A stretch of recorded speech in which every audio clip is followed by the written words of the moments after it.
로빈님, 요새 인천이 폭락한다는 유튜브가 엄청 많더라고요. 네, 저도 봤습니다. 인천도 대구처럼 활약할까요? 결론부터 얘기하면요, 하락에 가깝긴 합니다.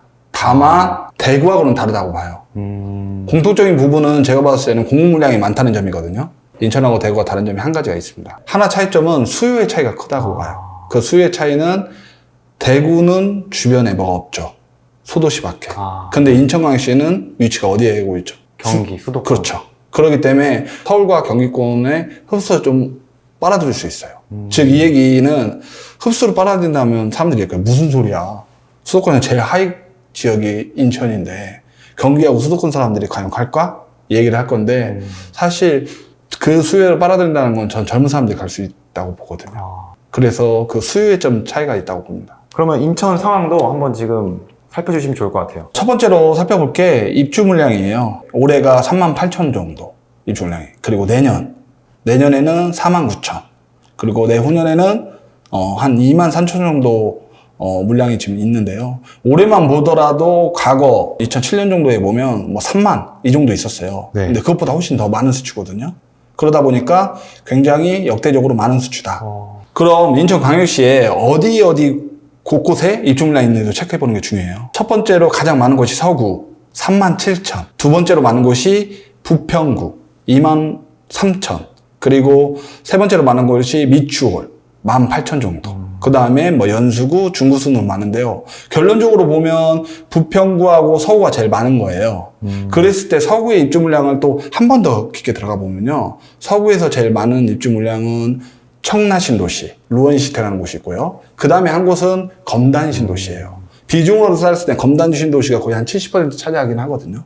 그래서 서구의 입주 물량은 검단신도시가 제일 많다. 그래서 입주 물량의 키는 저는 검단신도시에 달려있다고 봐요. 그리고 부평구는 입주 물량이 구도심 곳곳이 있어요. 근데 그 구도심에 곳곳이 있는 입주 물량이 일반 개발로 이루어지는 게 아니라 재개발 매물이에요. 그러다 보니까 서구하고 부평구 간에 좀 차이가 좀 있습니다. 그리고 인천이 검단 신도시로 인해서 입주 물량 때문에 뭐 하락과 상승을 결정할 수 있다라고도 저는 판단할 수 있지 않나 싶어요. 검단만 봐도 큰 흐름이 보이겠네요. 그렇죠. 그러면 올해에도 입주 물량이 많았는데 올해에도 시세 변화가 좀 있었는지도 한번 좀 체크해 볼 필요가 있어요. 현재 시점으로 해서 한 1개월 동안 제가 월간 지금 인천의 시세 현황을 좀 살펴보면요.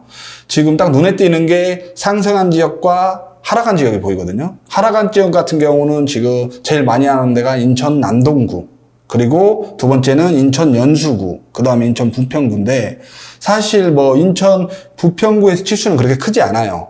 근데 인천 연수구의 치수하고 남동구의 치수는 약간 주의를 볼 정도로 좀 치수가 좀 떨어진 겁니다. 그래서 제가 봤을 때 인천 연수구 같은 곳에 지금 치수가 떨어진 거는 우리가 뉴스에서 많이 보듯이 송도가 3억씩 떨어졌다. 뭐 이런 것처럼 원래 호가거나 아니면 실거래가 찍었던 녀석들이 좀 떨어진 걸로 좀 보여지고요. 그 외쪽으로 지금 남동구에 떨어지는 것들은 제 생각으로는 거의 구도심이고, 그리고 구도심의 새거가 제가 아까 말해도 재개발 물량으로 쏙쏙 들어가고 있다고 했잖아요. 네. 그런 주변 단지로 인해서 그 주변에 있는 구축들이 떨어질 가능성이 높다고 봐요. 근데 그렇다 하더라도 나머지 지역이 이제 전반적으로 잘 버티고 있긴 하거든요. 그랬을 때 이게 과연 인천시의 이 부분만 보고도 전체 하락이라고 볼 수 있느냐 보면 저는 아직까지는 완전 하락이라고 보지는 좀 어렵지 않나 싶어요. 공급으로 봤을 때는. 근데 이제 앞으로 그러면 이게 계속 하락할 수 있느냐를 좀 찾아보면 저희가 미분양을 봐야 하거든요. 네. 지금 현재 미분양을 보면 올해 2월 그죠? 지금 치수상 이미지로 보시면 5월, 2월까지가 지금 409세대거든요. 근데 지금 인천 제가 광역시 한번 살펴보니까 3월까지, 올해 3월까지 나와 있어요. 그게 한 550세대 전후 정도 되거든요. 어쨌든 150세대는 증가했다는 뜻이에요. 그랬을 때, 이게 앞으로 더 증가할 수 있느냐, 없느냐, 이거는 사실 판단하기 지금은 좀 어렵지만, 과거 평균 대비, 과거가 저희 지금 300세대, 2800세대 정도 되거든요. 가격 평균이. 이랬을 때 지금 한 400, 500세대 정도면 그렇게 위험한 치수는 아니에요. 제가 봤을 때. 그러면 또 이제 이럴 때 제일 질문 많이 하는 게 그거거든요. 그럼 앞으로 미분양이 증가할지 안 할지 어떻게 판단하느냐. 그래서 제가 봤을 때는 제일 중요한 건 청약 경쟁률이에요. 최근에 인천에서 분양했던 단지들인데 첫 번째 단지도 부평구 쪽에 미추홀구 쪽에 있는 미추 1구역에 재개발로 했던 분양단지고요. 그리고 두 번째도 인천 신청 한신 더유도 간성 선락 주변에 하고 재개발. 그리고 세 번째만 이제 검단 신도시에 하는 아파트거든요. 이랬을 때 보시면 이미지 보면 빨간색으로 보이는 게 보이시죠? 네. 그게 특공 소진율이라는 거예요. 특공 소진율은 실거주 수요를 딱 파악할 수 있는 거예요. 왜냐? 쉽게 혜택을 좀 제공해서 예를 들어 신혼부부, 네. 뭐 다 자녀, 공무원분들 뭐 이런 분들한테 좀 혜택을 드리는 과정이라 한 번밖에 쓸 수 없기 때문에 이게 쓰냐 안 쓰냐에 따라 굉장히 수요를 측정하는 데 커요. 그랬을 때 특공 수준율이 이 정도 나왔다는 거는 100% 찼다는 거는 청약경쟁률이 높다고 봐요. 그리고 신축에 대한 수요가 좀 괜찮다고 보고요. 그래서 당분간 뭐 떨어질 수도 있겠지만 뭐 급격하게 막 떨어진다고 저는 볼 수는 없지 않을까 싶어요. 이거 네 가지만 봤을 때는 정리를 제가 해본다면 인천은 현재는 괜찮지만 앞으로 공급이 많은 건 사실이에요. 네, 공급이 많은 어쩔 수 없다 보니까 좀 하락에 가깝긴 하지만 제가 아까 말했죠. 인천하고 대구하고 다른 점. 수요의 크기. 네. 그것 때문에 저는 생각보다 방어를 좀 잘 할 수 있지 않을까 싶어요. 그래서 결론이 하락을 할 수 있다는 거잖아요. 하락할 수는 있다. 네.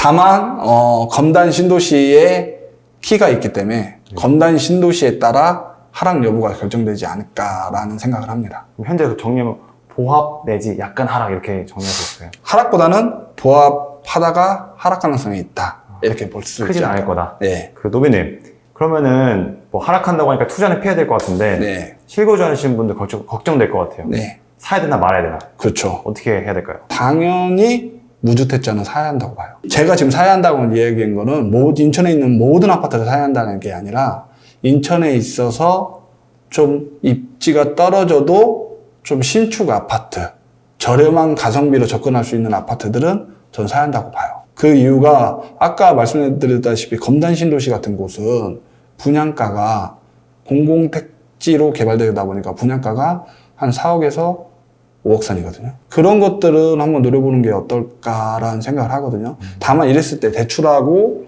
뭐 중도금 대출하고 그다음에 뭐 청약이 돼야만 하는데 근데 사실 그게 되는 분들은 그렇게 노려보는 게 필요하고 만약 그게 되지 않는 분들도 저는 약간의 피를 얹어서라도 사는 거는 괜찮다고 봐요. 근데 공급 앞에 뭐, 장사 없다는데 그렇죠. 공급의 핵이 지금 서운데 그래도 괜찮을까요? 저는 그래도 저렴하게 분양한 신축 아파트들은 떨어지진 않을 거라고 봐요. 검단 신도시처럼. 왜냐면 검단 신도시의 미래를 어떻게 판단하냐면 딱 두 가지 지역을 뽑을 수 있거든요. 그게 동탄, 그다음에 남양주. 왜냐면 동탄도 이 많은 입주 물량이 많았는데 그 많은 수요를 채워주고 시세가 오른 것들은 사실 젊은 인구들이 수요를 갖거든요. 그걸로. 다른 신도시도 마찬가지예요.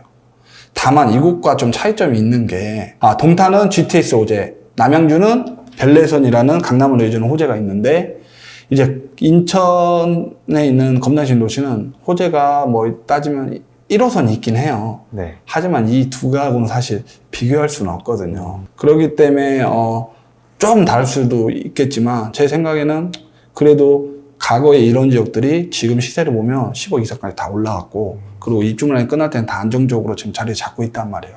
그래서 저는 검단 신도시도 그렇게 될 거라고 봐요. 그래서 검단 시도 투자보다는 중장기적으로 본다면 충분히 투자 가치가 있다. 그래서 검단 신도시처럼 입지가 좀 떨어지더라도 신축인데 분양가 자체가 저렴한 곳 그런 곳들은 뭐 청약을 노려보는 것도 필요하고요. 그 다음에 청약이 안 됐으면 뭐 거래 제한이 좀 있긴 한데 공공택지 말고 민간택지 같은 데는 거래가 좀 되니까요. 피를 줘서라도 좀 사는 것도 나쁘지 않다라는 게 결론입니다. 공급이 많다고 너무 겁먹을 필요가 없는 것 같습니다. 네, 언제든지 위기가 있어야 기회도 생기기 바랍니다. 네, 그러니까 감사합니다.